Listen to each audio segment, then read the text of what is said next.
DMK తీవ్రంగా మండిపడుతోంది కాంగ్రెస్ మీద. ఐఎన్డిఏ కూటమిలో కంటే కూడా యూపీఏగా ఉన్నప్పుడే, కాంగ్రెస్ కూటమిగా ఉన్నప్పుడే డిఎంకే అందులో పార్ట్నర్. అలాంటి డిఎంకే కాంగ్రెస్తో ఎన్ని సంవత్సరాల నుంచి సాగుతూ ఉంది. అప్పుడు కాంగ్రెస్ అధికారంలో 2004-14 మధ్యలో ఉంది. ఆ తర్వాత 14 నుంచి ఇప్పుడు 26 దాకా ఉంది.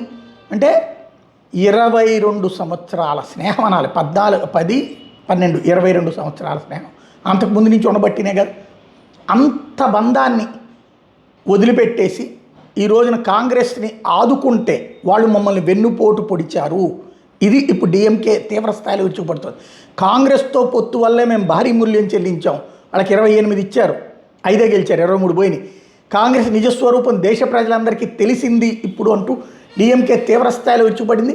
అధికార దాహంతోనే టీవీకేతో కాంగ్రెస్ జత కట్టింది అన్నటువంటిది డిఎంకే సీరియస్గా చేసినటువంటి విమర్శ. తద్వారా కాంగ్రెస్ యొక్క జీవితంలో పొత్తు పెట్టుకోబోము అన్నటువంటిది డిఎంకే చేస్తున్న ప్రకటన.